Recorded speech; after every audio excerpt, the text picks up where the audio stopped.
चला आज आपण बनवूया क्लासिक स्वीट कॉर्न रेसिपी। त्यासाठी एका मक्याचे दाणे काढून घेतले आहे। एका मोठ्या पातेल्यात ते घालून घेऊया। त्यामध्ये 2 ग्लास पाणी घालून चवीनुसार मीठ घालूया। मीठ घातल्यानंतर ते मिक्स करून दाणे 6 ते 7 मिनिट छान असे उकळून घेऊ। तुम्ही बघू शकता दाणे उकळलेले आहे।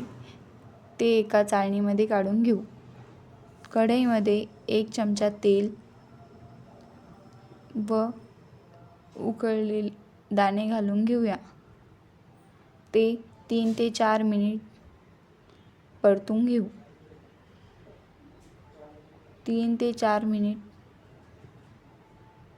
परतून झाले। आता त्यामध्ये 1 चमचा चिली फ्लेक्स घालून घेऊया।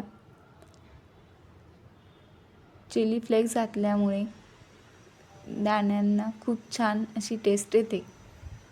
ते 1-2 मिनिट परतून घेऊया। नंतर एका डिशमध्ये सर्व करू। चला तयार आहे क्लासिक स्वीट कॉर्न रेसिपी कशी वाटली कमेंट करून नक्की सांगा। अशाच नवनवीन रेसिपीसाठी चॅनलला लाईक, सबस्क्राईब अँड शेअर करा। धन्यवाद।